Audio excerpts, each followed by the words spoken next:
Observemos ese cuadro. Observemos esa obra de arte, una escultura. ¿Qué hay más allá de lo que nuestros ojos pueden ver, si sabemos mirar?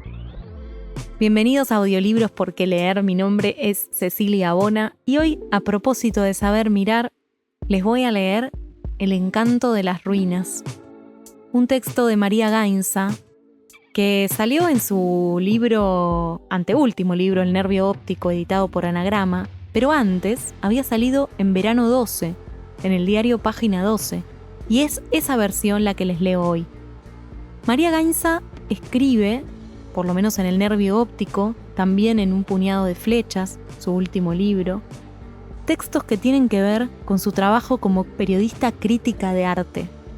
Y esos textos no son solamente lo que nos quiere contar una obra o quién es su autor, sino que sabe mezclar tantas anécdotas de vida como historias reales de otras personas, mezcladas o surgidas a partir de lo que observa. Y ella cuenta, en lo que Página 2 se llama El cuento por su autor, que cuando era chica jugaba a la raqueta, a la pelota y al tipo pádel contra la pared sola, y mientras golpeaba la pelota se hacía historias y las decía en voz alta, ¿no? Como que se contaba su propia vida. Y dice que cuando fue más grande, cada vez que ve cuadros en el museo, son como su nuevo frontón. Y leo textual: contra ellos peloteo hasta hoy. Es como retomar una vieja conversación que quedó picando. El guardia de sala del museo decorativo me conoce como la viejita loca que los días de semana, cuando el lugar está casi vacío, habla con las pinturas de Hubert Robert. Eso les voy a leer hoy. De paso les cuento que para que Audiolibros Porque Leer y Todo Porque Leer pueda seguir haciendo su trabajo, necesitamos del apoyo de quienes escuchan y de quienes están al otro lado. Así que si tienen ganas de aportar económicamente, aunque sea una vez al mes o una vez cada tanto, nos ayuda muchísimo.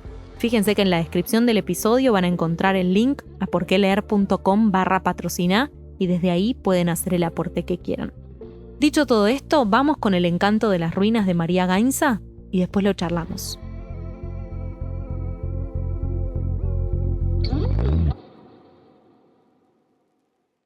La primera mitad de tu vida fuiste rica, la segunda pobre. No alarmantemente pobre, sino más bien seca. De esas que llegan arañando a fin de mes sin haberse dado ningún lujo y tienen que salir corriendo a pedir prestado si surge algún imponderable. Eso explica tu síndrome de cuna de oro, la indestructible sensación de que el dinero siempre está.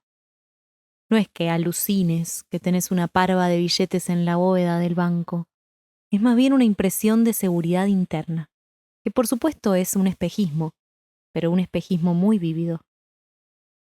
Perteneces a una clase que durante generaciones ha dado por sentado que todas las noches tendría un plato de comida caliente sobre la mesa.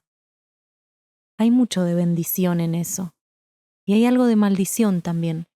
La falta de hambre te vuelve a la gana. El mismo fenómeno, pero a la inversa, se da en las personas que han pasado privaciones y de grandes tienen dinero. Esa gente dice que llevará hasta el último día la sensación de frío y precariedad metida en los huesos. Es como un dolor de muela persistente del que no se liberan más. Vos podés pasar una larga temporada comiendo arroz, pero siempre pensás que va a ser pasajero, que ya va a venir una buena racha. Lo que sí intentás mantener a distancia es otra de las patologías producto de una infancia con todas las necesidades cubiertas.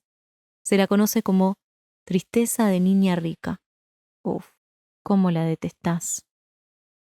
Yeats decía: ahí viene el crepúsculo celta, y exorcizaba su disposición melancólica haciendo traducciones del griego. Vos no manejás lenguas muertas, pero tenés otros recursos. Hacerte la manicura es la fórmula más barata que encontraste para no dejarte arrastrar hacia las sombras. Por lo general funciona. Te mantiene en el presente, concentrada en una porción diminuta de vos misma. Ahora, si te distraes, si levantás el pincel, ¿para qué mentir? Entonces sos la primera en sucumbir al encanto de las ruinas. Hay días en que una uña rota una cutícula crecida o un poco de esmalte descascarado te estrujan el corazón, y el dique que contiene tus tristezas se resquebraja. Salvo por algunos papeles que se escurren como animalitos atemorizados por las veredas, la avenida Corrientes está desierta. Los ojos te lagrimean. Hace un frío ruso y tu hija y vos van frotándose cuerpo a cuerpo, cuando una visión se desliza frente a tus ojos. Príncipes de coronas torcidas, hadas descuajeringadas, reinas con capas de algún peludo animal que alguna vez fue blanco, pero que ahora es gris. Salen de las alcantarillas gatos con botas de cuerina ajada, madrastras con vestidos de rayón arrepollados. Una metrópolis abandonada se puebla de personajes que miran asombrados sus reflejos en los vidrios de un bar. Se amontonan en las esquinas, se agrupan a repartir volantes que anuncian una obra teatral. Entre el desfile medieval, te llama la atención un edificio a medio construir. Está envuelto en andamios, circundado por esas mallas de seguridad que se llaman media sombra. Nada más parecido a una ruina que un edificio en construcción, pensás. Y entonces ves bailar entre los escombros a 3 jóvenes campesinas. Te recuerda a una pintura de Hubert Robert. Sonreís. La sonrisa involuntaria que despierta un globo de helio volando por el cielo cruzado de cables de una ciudad. Siempre que ves un Hubert Robert, te acordás de tu mamá. Es el único pintor sobre el que están de acuerdo. Solo estuviste frente a un Hubert Robert en el Museo Decorativo. Lo encontraste en un pasillo angosto, casi secreto, del segundo piso. Es un lienzo flaco y vertical que muestra a un grupo de jóvenes en ronda bajo las ruinas de lo que alguna vez fue un templo griego. Mires a donde mires, en esa pintura, el templo derruido, el árbol seco, el burro hambriento, todo anuncia el final. Solo el juego funciona como distracción momentánea. Como ese perrito que tras el bombardeo a Berlín salió de entre los escombros, desenterró un hueso flaco con el que jugó un rato y cuando vio el camión militar que pasaba a toda velocidad, se tiró debajo de sus ruedas. Hubert Robert no inventó la estética del colapso, pero la llevó a su gloria. La poética de la ruina era la moda a fines del siglo XVIII y el joven Robert la había conocido a través de su maestro René Slotz. Fue Slotz quien le contagió el gusto por las folies, el uso de columnas, pagodas y obeliscos para la decoración de jardines.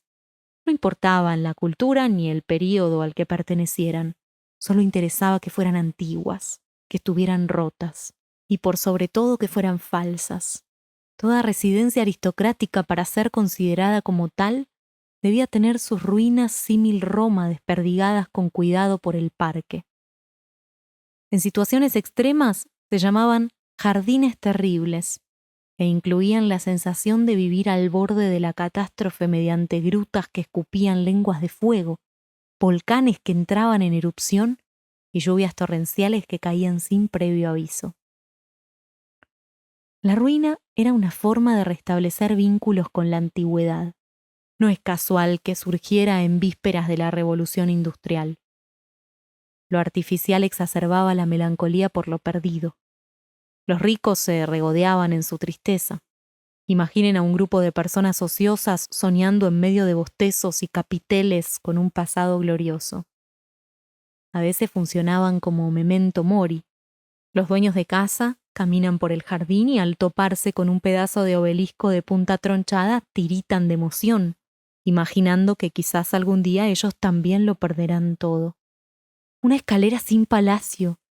Mirar esos escombros y sentir el vértigo de la vida, escribió Charles de Brosses al ver los pedazos de mármol que no conducían a nada en el jardín de Madame de Neuilly.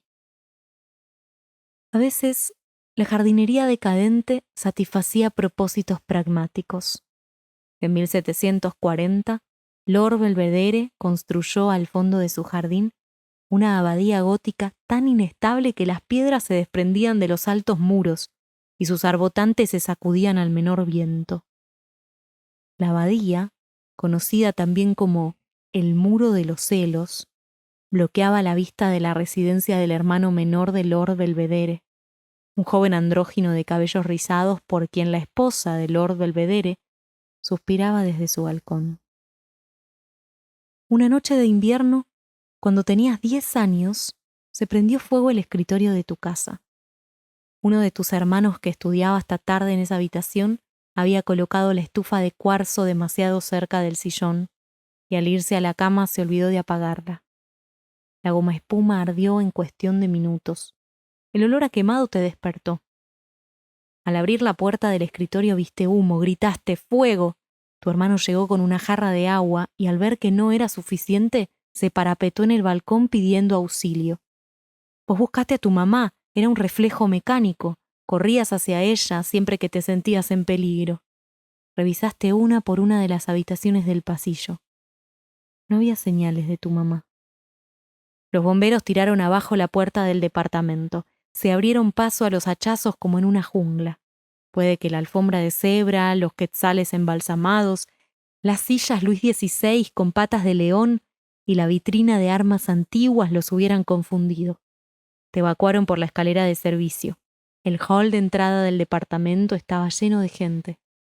Tu mamá seguía sin aparecer y temías lo peor, pero no sabías a quién decírselo. Todos estaban tan ocupados. Un vecino te alcanzó una taza de té. Nada como una taza de té después de un shock. Y estabas entrando en calor cuando entre los vapores viste venir a tu mamá por la vereda. Estaba en lo que ella llamaría paños menores. Tenía una camisa blanca abrochada en un solo botón, que ni siquiera era el correcto, lo que hacía que de un lado le quedara la panza al descubierto y del otro le colgara el faldón como un banderín. Abajo llevaba nada más que una bombacha blanca. Estaba descalza. El portero la había visto salir hecha una tromba en dirección a la embajada norteamericana que quedaba a una cuadra. Vos te hundiste en el sillón. 3 noches después, anotaste en tu diario: la bombacha de mamá. Triste visión. Deberías haberlo adivinado.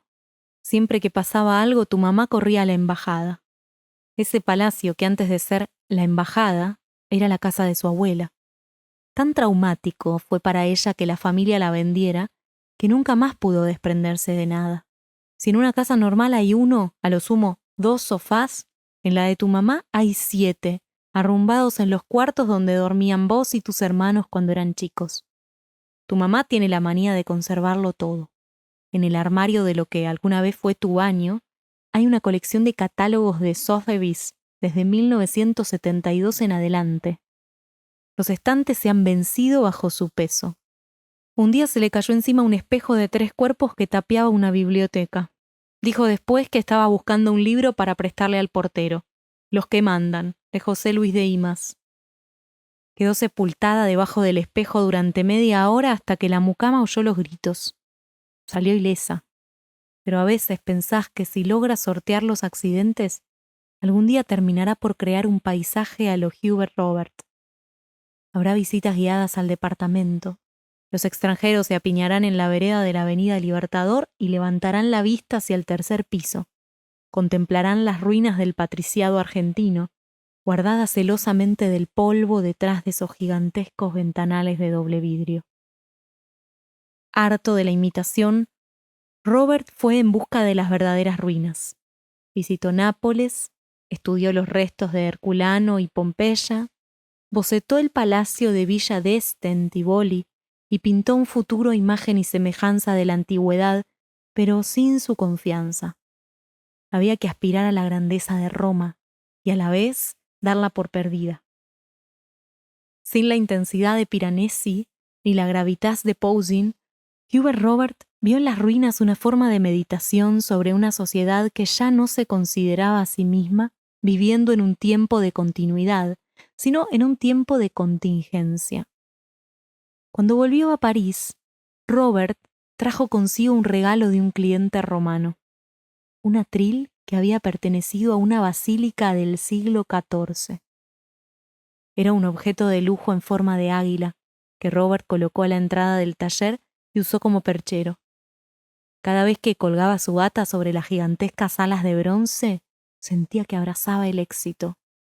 Hordas de clientes se apiñaban a las puertas de su taller, todos querían un paisaje de Hubert Robert, Todos morían por tener una pintura de ruinas para decorar sus casas.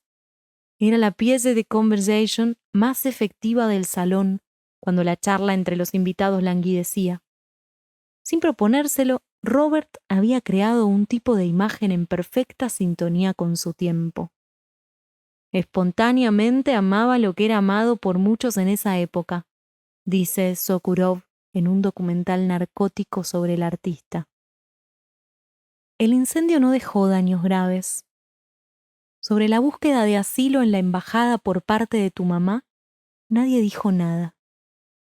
Cada vez que te acordás, una parte tuya se avergüenza y otra se sonríe.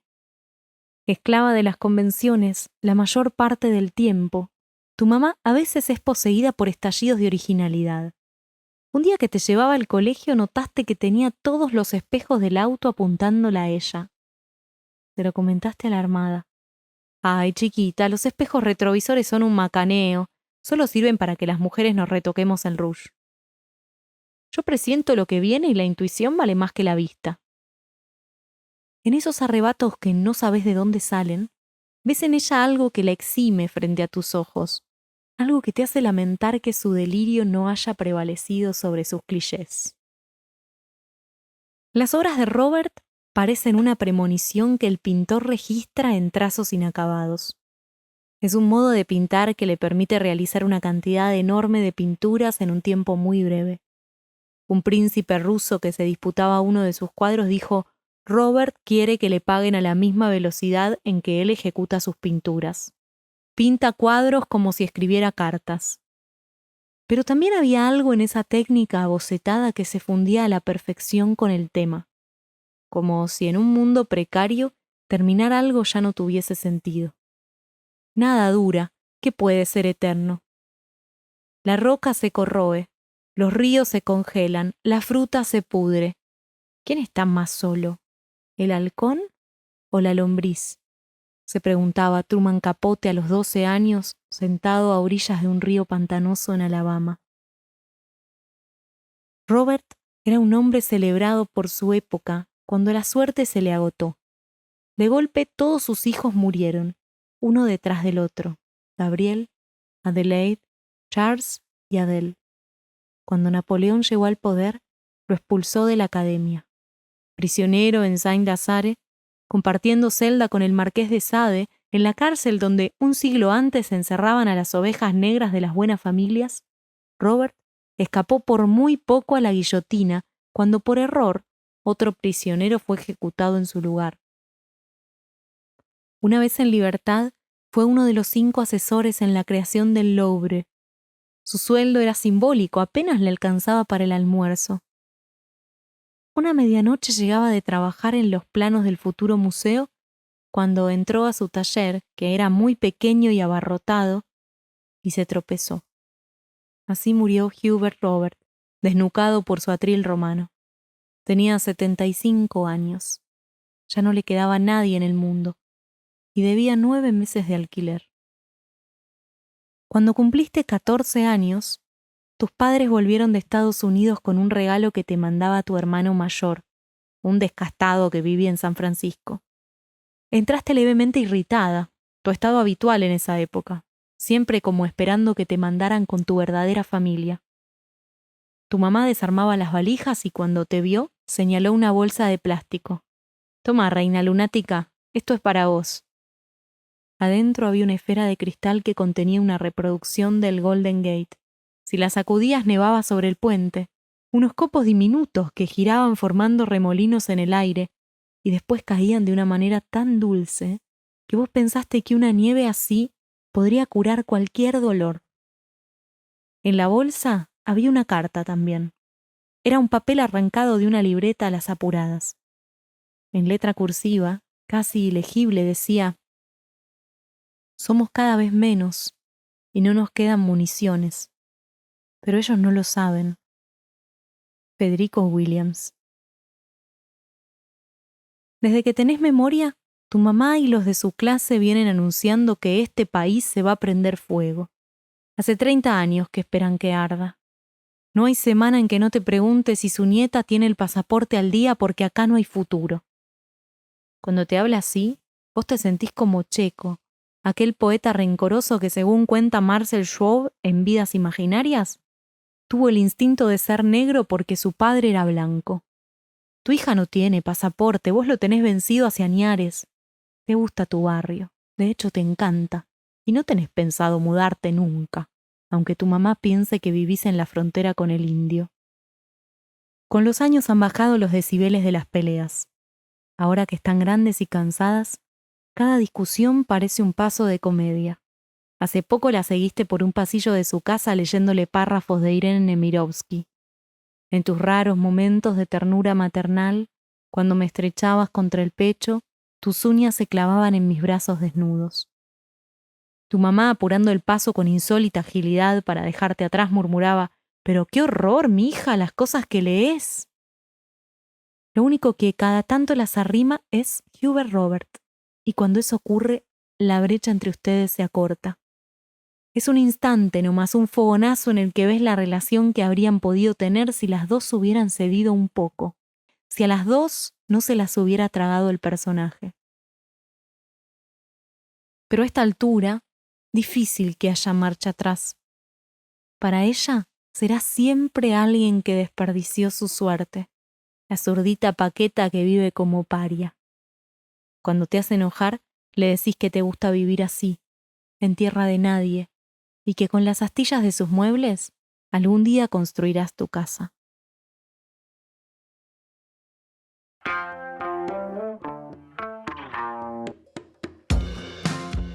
Esto fue El encanto de las ruinas, de María Gainza.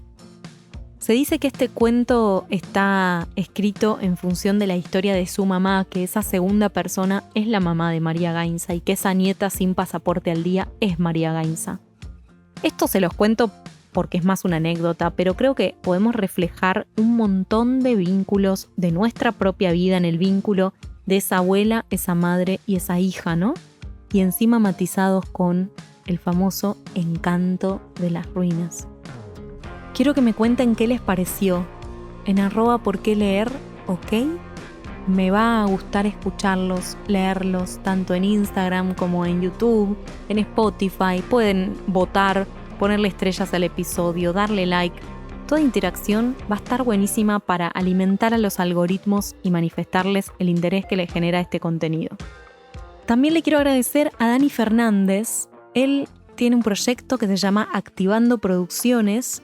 En Instagram lo van a encontrar a Dani como danirap.f. Es quien está atrás de la edición e identidad sonora de este podcast. Ustedes también lo pueden contactar para que trabaje en sus equipos haciendo alguna edición de audio o también encontrando identidad sonora a sus proyectos. Les mando un abrazo enorme. Hasta la próxima lectura. Chau.